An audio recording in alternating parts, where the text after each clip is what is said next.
Welcome to The Explainer. Today, we're diving straight into a totally fascinating journey, one that actually bridges an 18th century artifact with a massive looming crisis in computing that researchers are expecting by 2026.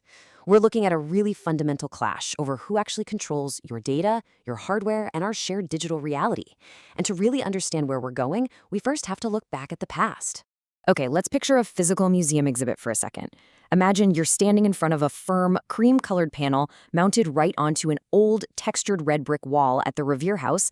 This panel details Paul Revere's legendary mission to Lexington, quoting his exact third account of the events from April 18, 1775. It says, "I set off upon a very good horse to warn Mr. Hancock and Adams." Now, you might be wondering, why are we looking at a simple historical plaque? Well, it's actually so much more than that. Because if we look at this through the lens of modern computer science, Paul Revere's historical account is literally the ultimate 18th century data availability layer. It's an immutable, completely tamper-proof record of the original ride. It takes the exact intent and actions of the writer and makes them completely public and verifiable by absolutely anyone who reads it. Pretty cool, right? So, moving on to Section 1, the Midnight Ride Fixation. We're going to explore the historical and philosophical grounding of why this specific physical text panel is so incredibly vital. And honestly, this brilliantly illustrates our core metaphor. Look at the contrast we have here. You've got the cream-colored panel representing the record. That's the explicit human intent, the protocol, the law itself. But right behind it, providing the whole foundation, is the red brick wall, or the substrate. That represents the unyielding physical execution, the hardware.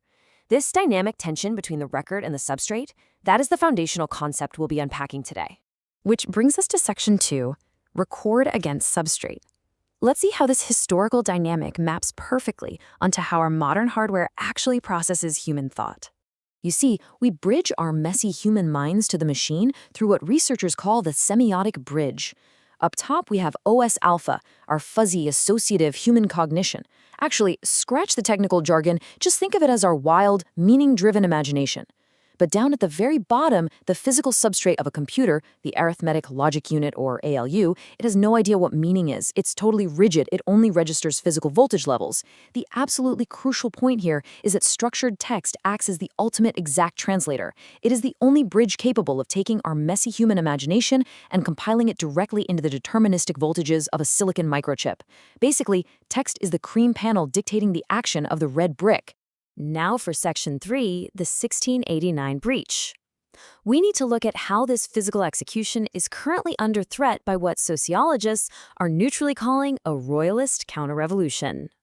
If we trace this timeline, going from the 1689 breach straight to the 2026 AI crisis, it reveals a fascinating, recurring historical battle over who actually controls infrastructural power.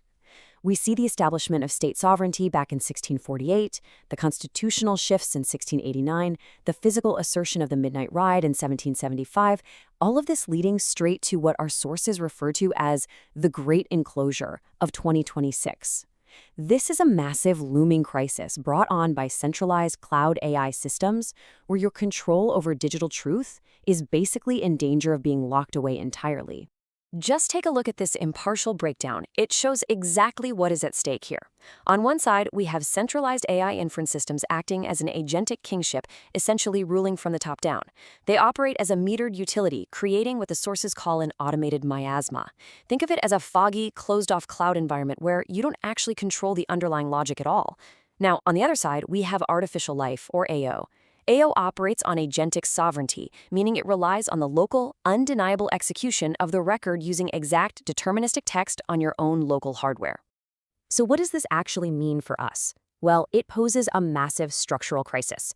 When centralized cloud systems approximate your data using probabilistic AI, something researchers aptly call the gambler, because it's literally just guessing at answers rather than executing exact code, they completely erase that physical, localized record.